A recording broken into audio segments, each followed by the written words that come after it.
Okay बेटा, let me start the today's class. बच्चों, आज की क्लास में हम नेक्स्ट फाइलम डिस्कस करेंगे, लेकिन उससे पहले हम आर्थ्रोपोडा को थोड़ा सा रिवाइज कर लेते हैं। ओके बेटा, क्योंकि थोड़ा सा अपन रिवाइज करेंगे तो हो सकता है कि आपका नॉलेज थोड़ा और इंक्रीज हो जाएगा और नॉलेज जो है एकदम ऑथेंटिक हो जाएगा। ओके बेटा, तो अपन बात करते हैं आर्थ्रोपोडा की। उससे पहले एक चीज और बताऊं, कल हमने मोलस्का जो फाइलम है उसके बारे में भी डिस्कस किया था। जो मोलस्का जो है, जो मॉलस्क जो एनिमल्स हैं बेटा, इनके अंदर मैंने इनका बॉडी प्लान समझाया था। तो जो माउथ वाला पार्ट है वहां पर एक रेस्पिंग ऑर्गन पाया जाता है, ओके, जिसे हम रेडुला कहते हैं। मोलस्का के अंदर जो रेस्पिंग ऑर्गन है दैट इज द रेडुला, इसे हम क्या कहते हैं? रेडुला कहते हैं। क्या कहते हैं बेटा? हम रेडुला कहते हैं। और इनके अंदर ट्रांसवर्स रोज ऑफ टीथ पाए जाते हैं। इनमें क्या पाए जाते हैं? टीथ पाए जाते हैं, तो फूड को क्रश करने के लिए वो रोल प्ले करते हैं। दोबारा सुन लीजिए, माउथ के अंदर जो माउथ के जैसे ही अंदर एंटर करते हैं इसके माउथ की स्ट्रक्चर के, तो इस तरीके से क्या है, ये जो स्ट्रक्चर दिख रही है आपको, ये रेडुला है। ओके, मैं एक बार बच्चों मॉलस्क जो एनिमल है ना उसका स्केच दोबारा बना ही देता हूँ, जिससे क्या आपको कंफ्यूजन ना रहे ना। थोड़ा सा मैं दोबारा रिपीट इसलिए कर रहा हूँ क्योंकि कुछ बच्चों को प्रॉब्लम ना आए, इसलिए आपके नॉलेज के इंक्रीज से, ठीक है ना।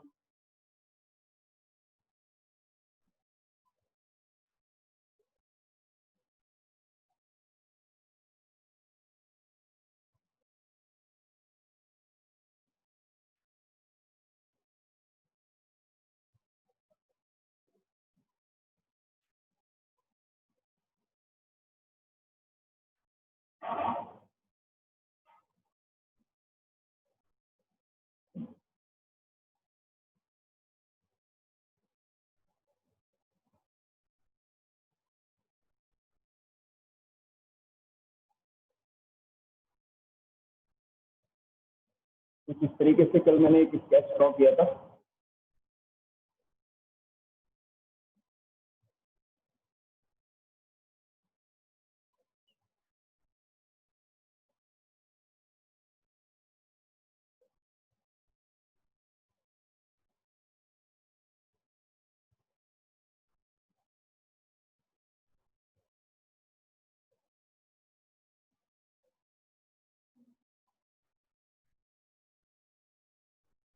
ये देखिए बच्चों, इस तरीके से क्या है कि जो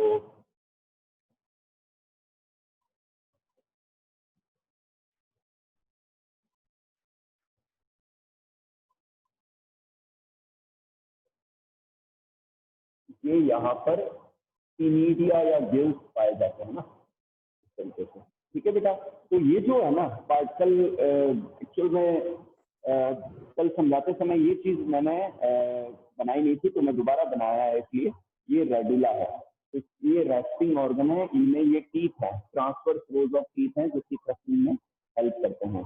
और ये बेटा टेंटेकल्स हैं, और ये जो है आईज हैं। ये जो ऑर्गन है ये आईज है। ओके, अब बच्चों सुनिए, मोलस्का से रिलेटेड कुछ एक दो बातें और मैं बताना चाहूंगा कि मोलस्का के अंदर जो है स्टेटोसिस्ट नाम की स्ट्रक्चर पाई जाती है, जो बॉडी में बैलेंस या इक्विलिब्रियम के लिए होती है। और इसके अलावा केमिकल टेस्टिंग के लिए, मोलस्का के अंदर केमिकल टेस्टिंग के लिए एक ऑर्गन पाया जाता है जिसे हम कहते हैं ऑस्ट्रेडिया। क्या कहते हैं? ऑस्ट्रेडिया। ओके, क्या कहते हैं? ऑस्ट्रेडिया। कंपटीशन के क्वेश्चन है। ऑस्ट्रेडिया पाया जाता है। और मॉलस्क जो होते हैं उनके जो लार्वा स्टेज है उसे हम कहते हैं ग्लॉकीडियम और वेलिजर। क्या कहते हैं?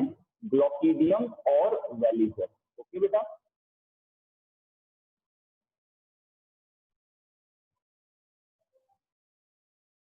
ग्लॉकीडियम और वेलिजर। ठीक है बेटा, तो इस तरीके से।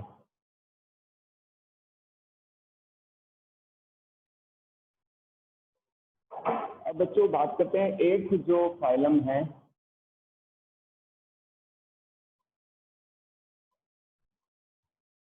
एक जो फाइलम है उस फाइलम का नाम है आर्थ्रोपोडा।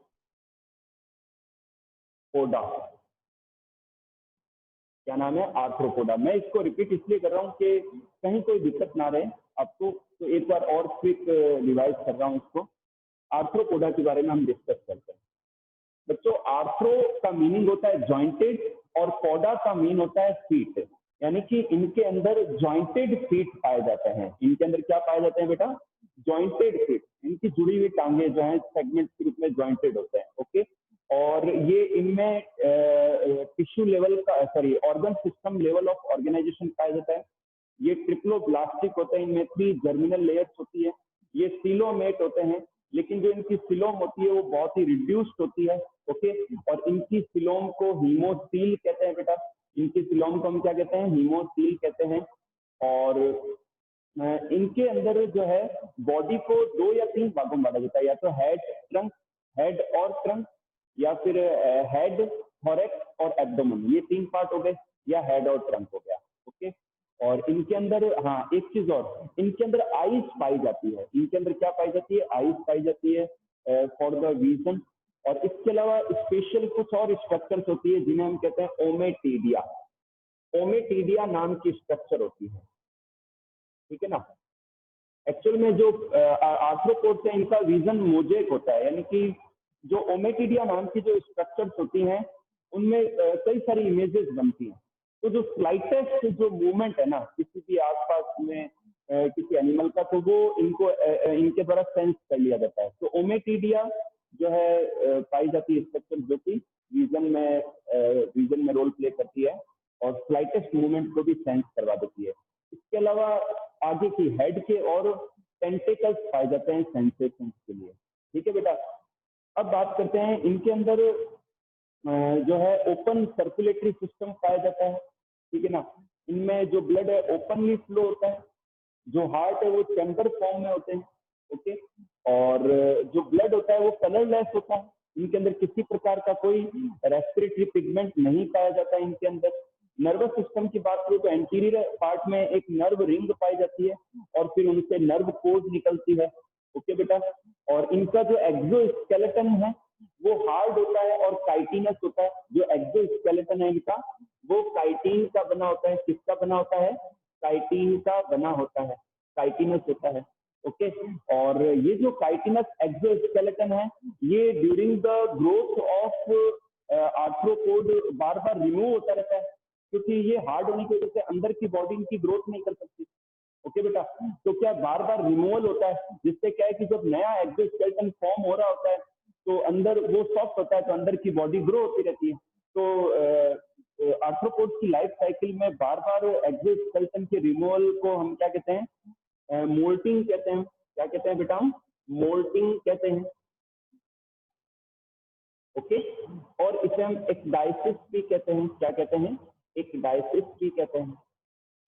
ओके। इसके बाद में बात करते हैं इनमें जो है हाँ, एंडोक्राइन ग्लैंड इसमें पाई जाती है। इनमें ये ऐसे ग्रुप है जिनमें एंडोक्राइन ग्लैंड पाई जाती है। और जो फीमेल्स होती हैं, फीमेल्स जो होती है आर्थ्रोपोड्स में फीरोमोन, जो फीमेल्स होती है वो फीरोमोन्स रिलीज करती है। जो जो फीमेल्स होती है वो फीरोमोन नाम के केमिकल रिलीज करती है, जिससे क्या है कि जो मेल है वो अपनी फीमेल को लोकेट कर लेता है। जो मेल है वो फीमेल की ओर अट्रैक्ट हो जाता है, उसको लोकेट कर लेता है। फीरोमोन आपने देखा होगा कि एक दीवार के ऊपर जब चींटियां चढ़ती हैं तो एक लाइन के रूप में चढ़ती हैं। तो उसका कारण ये होता है कि वो फीरोमोन रिलीज होता है, तो उसको सेंस करते हुए वो आगे बढ़ते रहते हैं। ओके बेटा। इसके अलावा और भी कई सारे फीचर हैं इनके। इनमें मेल और जो फीमेल है, इनमें बेटा जो मेल एंड फीमेल है वो सेपरेट होते हैं, ये यूनिसेक्सुअल होते हैं। मेल के अंदर मेल रिप्रोडक्टिव सिस्टम और फीमेल के अंदर फीमेल रिप्रोडक्टिव सिस्टम पाया जाता है। ओके। और जो फर्टिलाइजेशन इनमें क्रॉस होता है, और फर्टिलाइजेशन जो होता है वो इंटरनल होता है। जो फर्टिलाइजेशन होता है वो इंटरनल होता है, मेजोरिटी इंटरनल लाइन की। ठीक है बेटा। और ये ओवी पेरस होता है। ये क्या होता है? ओवी पेरस होता है।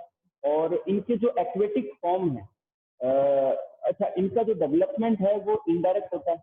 लार्वा स्टेज पाई जाती है, और इनके जो अगर मैं बात करूँ एक्सक्रीशन की, तो इनमें एक्सक्रीशन के लिए जो है कुछ स्पेशल ग्लैंड्स पाई जाती है, जैसे कि ग्रीन ग्लैंड, मैंने कल भी बताया था आपको। कुछ स्पेशलाइज्ड ग्लैंड्स होती हैं, कुछ स्पेशलाइज्ड ग्लैंड्स होती है जैसे कि green gland,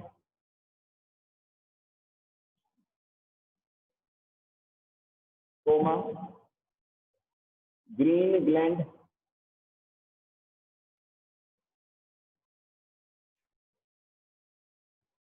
green gland.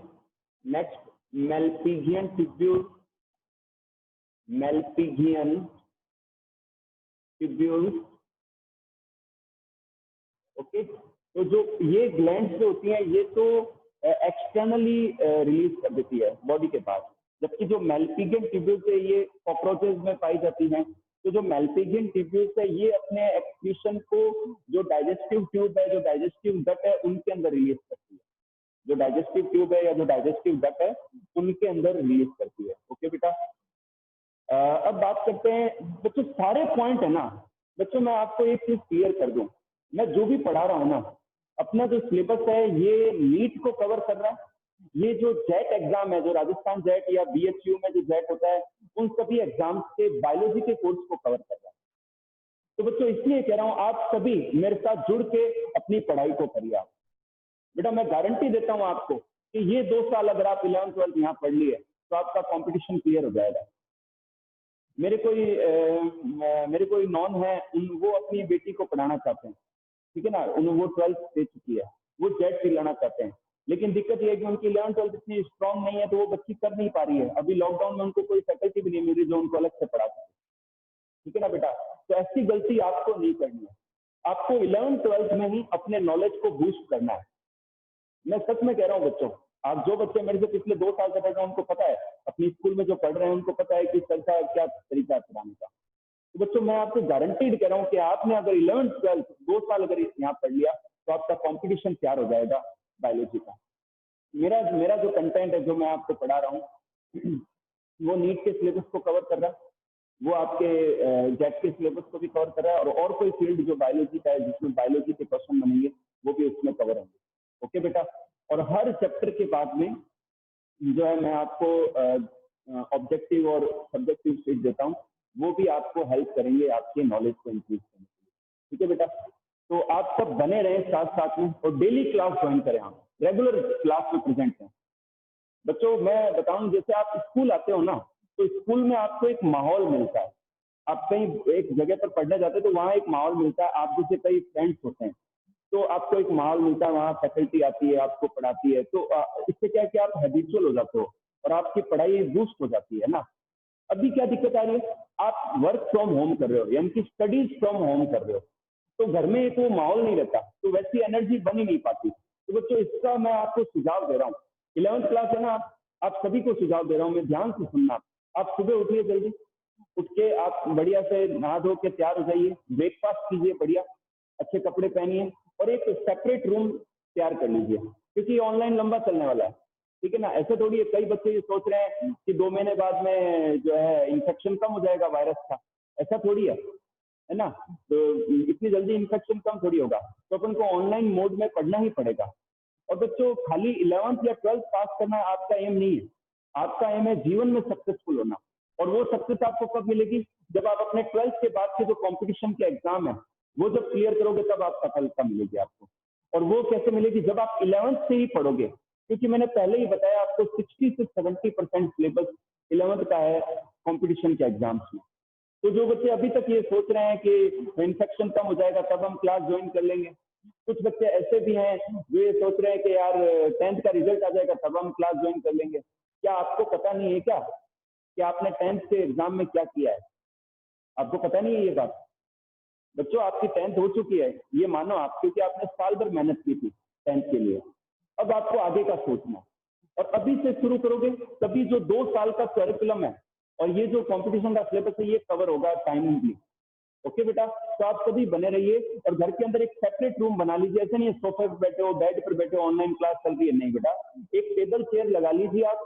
Okay, और उस टेबल चेयर पर आराम से आप बैठिए एकदम एक डिसिप्लिन वे में, सामने आपका जो भी मोबाइल या टैबलेट है वो रखिए आप और क्लास को ज्वाइन कीजिए। और बच्चों हर क्लास के बाद में एक छोटी थोड़ी सी थकान हो जाती है आपको, तो एक क्लास के बाद में आप 5 मिनट थोड़ा रिलैक्स हो जाइए, आंखें बंद कर लीजिए, उठ के थोड़ा पानी पी लीजिए, ठीक है ना, थोड़ा मूवमेंट कर लीजिए, फिर से नेक्स्ट क्लास में बैठिए। तो ये जो 3 से 4 घंटे की क्लास है बच्चों, इस तरीके से ज्वाइन कीजिए आप। दोपहर में 1-2 बजे जब सारी क्लासेस ओवर हो जाएं, उसके बाद में आप रिलैक्स हो जाइए, दोपहर का समय फ्री हो आप, खाना लंच लीजिए, रेस्ट कीजिए आप। ओके बेटा, आप आराम से रेस्ट कीजिए, नींद लीजिए 2-3 घंटे की, फिर शाम को उठ के 4 से 5 घंटे का एक स्लॉट बना लीजिए, इसमें आप रिवीजन कीजिए। 1.5 घंटा फिजिक्स, 1.5 घंटा केमिस्ट्री, 1 घंटा बायोलॉजी। बायोलॉजी आप 1 घंटा भी देंगे तो चलेगा।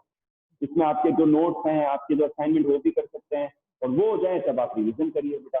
तो इस तरीके से पढ़ाई करोगे ना बच्चों, तब आपका नॉलेज बूस्ट होगा आपका, तब आप एक कॉम्पिटिटिव स्टूडेंट बन पाओगे। ये जो 9th 8th तक का, जो 9th तक का जो रवैया था ना, वो बच्चों अब साइंस लेके नहीं चलने वाला है। आपको डेली 4 से 5 घंटे देने ही पड़ेंगे। तो बच्चों ऑनलाइन क्लास कैसे अटेंड करनी है वो मैंने बताया, इस तरीके से अटेंड कीजिए, फिर देखना आपको मजा आएगा क्लास ज्वाइन करने में। ओके बेटा, तो मैं उम्मीद करता हूँ आप मेरी बात को समझेंगे और मानेंगे भी, ठीक है बेटा। तो बच्चों बात कर रहे हैं हम, ये कंपटीशन का पार्ट है कि जो एक्वेटिक आर्थ्रोपोड्स हैं, जो एक्वेटिक आर्थ्रोपोड्स हैं, दे आर द अमोनोटेलिक।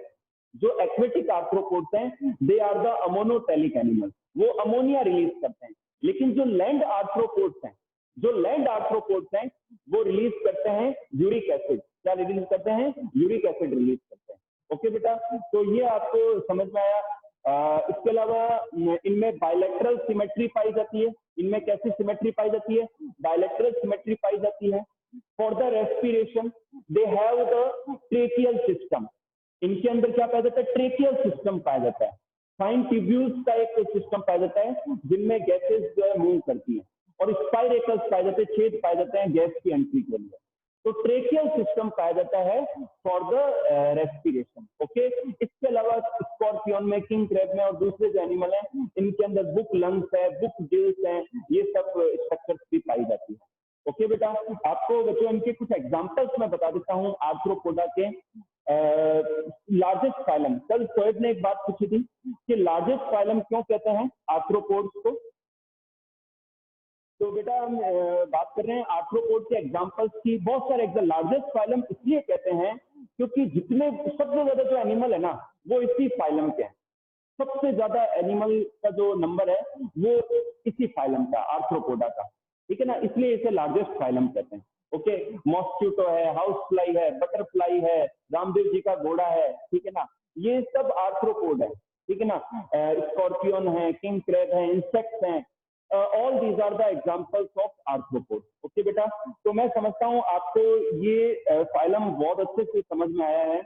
आगे आपका एक और चैप्टर आएगा, थोड़ी सी कॉम्प्लिकेटेड स्ट्रक्चर है आर्थ्रोपोड की, जो कॉकरोच वगैरह है उनकी, तो उनको अपन एक बाद में एक डिटेल या तो स्मार्ट क्लास में या फिर जो है चार्ट के द्वारा इसको समझेंगे हम। अर्थवर्म, अर्थवर्म, अर्थ्रोट और कॉकरोच ये अलग से स्टडी किए जाते हैं, इनकी एनाटॉमी भी, इनकी सारी स्ट्रक्चर को अलग से भी पढ़ा जाता है, ठीक है बेटा। तो अपन नेक्स्ट फाइलम पर चलते हैं। ये फाइलम आपको समझ में आया?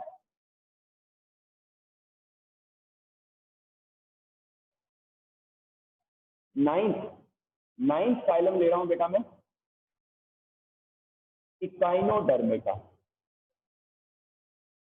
तो बच्चों मैंने आपको बताया वो पैटर्न फॉलो करें आप बेटा प्लीज, ठीक है ना, जिससे मुझे भी मजा आएगा काम करने में, पढ़ाने में, ठीक है ना, और आप लोग मेरा साथ देंगे तो एक अलग ही लेवल निखर के आएगा, ठीक है बेटा। तो हम डिस्कस कर रहे हैं फाइलम इकाइनोडर्मेटा, ठीक है बेटा। तो इनकी जो आउटर जो लेयर है वो एपिडर्मिस है, एपिडर्मिस है, और इनके नीचे जो है डर्मिस पाई जाती है। ओके, और उनके नीचे इनकी मसल्स की लेयर पाई जाती है। ओके, और इनमें स्पाइंस पाए जाते हैं, है ना, इकाइनोडर्मेटा, ठीक है।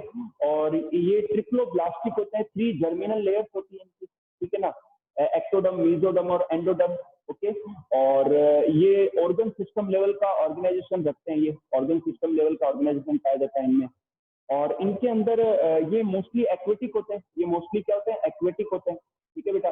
और इनके अंदर जो ओपन सर्कुलेटरी सिस्टम होता है, किसी प्रकार का हार्ट नहीं पाया जाता, इनमें हार्ट नहीं पाया जाता, ओपन सर्कुलेटरी सिस्टम होता है, कलरलेस होता है, इनका जो ब्लड है वो कलरलेस होता है। ओके, और इसके अलावा कुछ और फीचर है, इनके अंदर जो सिमेट्री है वो रेडियल होती है। इनका जो लार्वा है वो बायलैटरल सिमेट्रिक होता है, जो लार्वा है वो बायलैटरल सिमेट्रिक होता है, और जो इनका अडल्ट स्टेज है वो रेडियल सिमेट्रिक शो करता है। the adult stage shows the radial symmetry। Okay बेटा, और इनके अंदर कंप्लीट डाइजेस्टिव सिस्टम होता है। आर्थ्रोपोड में भी, जो आर्थ्रोपोड था उसके अंदर भी कंप्लीट डाइजेस्टिव सिस्टम होता है। माउथ और एनस अलग अलग होते हैं, और इनके अंदर भी कंप्लीट डाइजेस्टिव सिस्टम होता है। एक इनका ओरल पार्ट होता है और एक इनका क्या होता है, एबोरल पार्ट होता है, दूसरी जो अपोजिट साइड में होता है। और इनमें एक्सक्रीशन के लिए ट्यूब फीड्स पाए जाते हैं, ट्यूब फीड के द्वारा ये एक्सक्रीशन शो करता है। ओके, और इनके अंदर वाटर वेस्कुलर सिस्टम पाया जाता है, ये ध्यान रखना। इनके वाटर वेस्कुलर सिस्टम को हम क्या कहते हैं, एम्बुलेक्रल सिस्टम कहते हैं। क्या कहते हैं बेटा, हम एम्बुलेक्रल सिस्टम कहते हैं। बच्चों एक चीज मैं बता दूं, जीवन में ना हमेशा क्या है, धीरे धीरे सीखा जाता है। आपका जन्म हुआ, आप थोड़े बड़े हुए, थोड़ा सा मूवमेंट करना शुरू किया, उसके बाद में आप थोड़ा सा हिलना डुलना शुरू हो गए, थोड़े और जब 1 साल के हो गए तो धीरे धीरे आपने चीजों को पकड़ के खड़ा होना शुरू कर दिया। जब खड़ा होना शुरू हो गया तो धीरे धीरे आपने गिरते पड़ते चलना शुरू कर दिया, फिर धीरे धीरे दौड़ना शुरू किया, धीरे धीरे आपके शरीर की ग्रोथ हुई, आपकी मानसिक ग्रोथ हुई। ठीक है, आपकी मानसिक ग्रोथ भी हुई। ठीक है ना, तो इस तरीके से बच्चों ग्रोथ हुई। यानी कि सीखा कैसे जाता है, सीखा कैसे जाता है, सिंपल टू हार्ड। सीखने की प्रक्रिया कैसे होती है बच्चों, सरल टू कठिन, सरल से कठिन, सिंपल टू हार्ड की ओर। आगे तो चीजों को स्टेप बाय सीखना है। आज आप एनिमल किंगडम कर रहे हैं तो कई चीजें आपको समझ में आ जाएंगी, थोड़ी और कॉम्प्लिकेटेड चीजें जब दोबारा आप पढ़ेंगे तब और कॉम्प्लिकेटेड चीजें समझ में आ जाएंगी। आगे बात समझ में, तो धीरे धीरे चीजों को ऐड करना है तुमको। बेटा समझ गए आप सारे? तो अपन लेते हैं इनके अंदर जो वाटर वेस्कुलर सिस्टम है, that is the ambulacral system. Okay, इसे हम एम्बुलेक्रल सिस्टम भी कहते हैं। और इनके एक तरफ एक प्लेट पाई जाती है, इनके एक तरफ एक प्लेट पाई जाती है जहां से वाटर की एंट्री होती है। एक तरफ जो प्लेट पाई जाती है वहां से वाटर की एंट्री होती है, उस प्लेट को क्या कहते हैं, मैड रेपोराइट कहते हैं। क्या कहते हैं बेटा, हम मैड रेपोराइट कहते हैं। क्या कहते हैं, मैड रेपोराइट कहते हैं।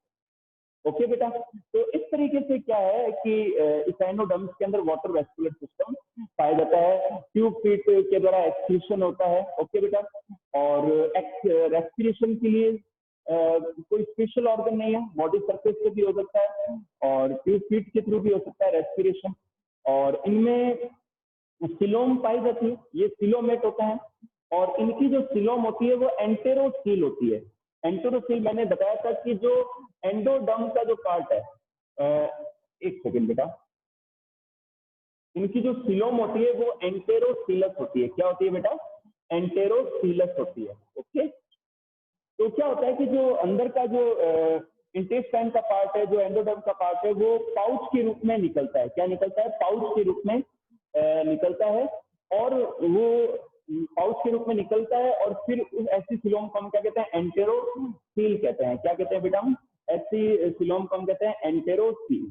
ओके, तो मैं समझ रहा हूँ कि आपको समझ में आ रहा होगा। और रेडियल ब्रांचेस पाई जाती है, आर्म्स पाई जाती है, इनमें आर्म्स पाई जाती है। और सिमेट्री मैंने बताई दी कि इनका लार्वा स्टेज बायलैटरल होता है, और जो अडल्ट है वो रेडियल फॉर्म में होता है। वो क्या होता है, अडल्ट स्टेज जो होती है इनकी बेटा, वो रेडियल सिमेट्री शो करती है। ओके, अब बात करते हैं इनमें मेल एंड फीमेल की। मेल और फीमेल अलग अलग होते हैं, और जो फर्टिलाइजेशन है वो एक्सटर्नल होता है। फर्टिलाइजेशन जो होता है इनमें एक्सटर्नल होता है। ठीक है ना, लार्वा स्टेज पाई जाती है। इनडायरेक्ट डेवलपमेंट, जनरली आपने देखा होगा कि जहां एक्सटर्नल फर्टिलाइजेशन होता है उन्हीं में इनडायरेक्ट डेवलपमेंट देखने को मिलता है और लार्वा स्टेज पाई जाती है। तो इनमें लार्वा स्टेज पाई जाती है। इनके कई सारे लार्वा है अलग अलग एनिमल्स के अंदर। बाइपिनेरिया है, ठीक है ना, बाइपिनेरिया एक लार्वा स्टेज है। ठीक है ना, इकाइनोप्ल्यूटियस है, ये भी एक लार्वा स्टेज है। ठीक है ना, तो इस तरीके से इनमें लार्वा स्टेज पाई जाती है। ठीक है बेटा, इनके एग्जाम्पल हैं स्टारफिश। ठीक है ना, इसे हम एस्टेरियास कहते हैं। स्टारफिश को हम क्या कहते हैं, एस्टेरियास। इनका एग्जाम्पल है बेटा, एग्जाम्पल है इनका एस्टेरिया। ओके, अब मैं एक स्केच ड्रॉ कर रहा हूँ एस्टेरिया स्टारफिश के लिए। ठीक है बेटा,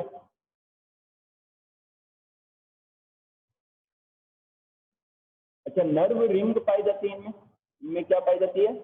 नर्वस सिस्टम की यदि मैं बात करूँ तो नर्व रिंग पाई जाती है इनके अंदर। ठीक है बेटा, इनके अंदर नर्व रिंग पाई जाती है और फिर नर्व कोड निकलती है जो इनको सेंसेशन देती है। ये देखिए बच्चों, इनकी 5 पेंटामेरस, हाँ इनकी जो आर्म्स का जो स्ट्रक्चर है वो पेंटामेरस है। ठीक है बेटा, और ये माउथ पार्ट हो गया इनका। और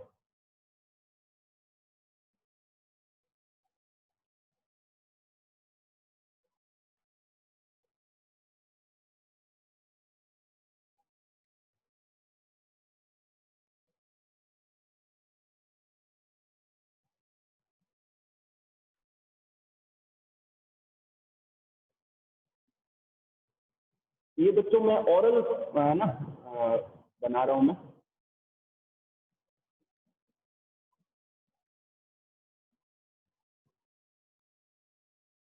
ठीक है बेटा, ये एस्टेरियास का स्केच है, स्टारफिश भी कहते हैं इसे हम। इसी तरीके से इसका जो दूसरा पार्ट है वो भी ऐसा ही दिखता है।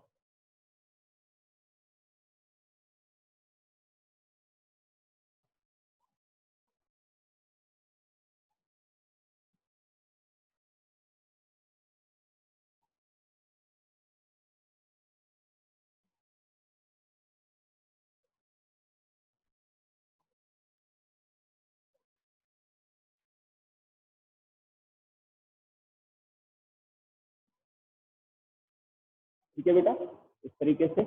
और ये इनका मैड रेपोराइट पार्ट हो गया।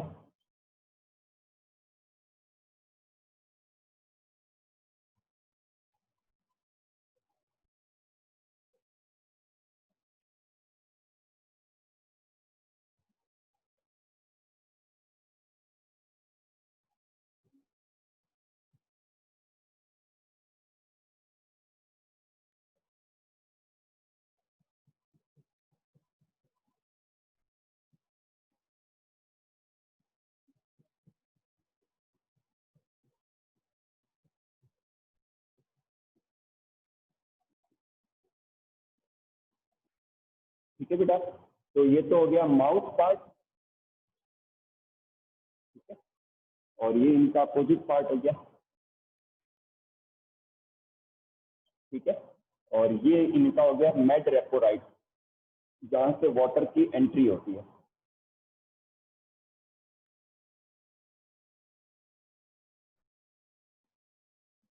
ओके, तो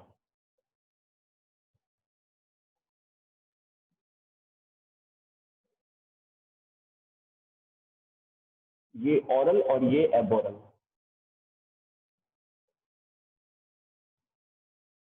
ओके बेटा, ये ओरल पार्ट है और ये एबोरल पार्ट है।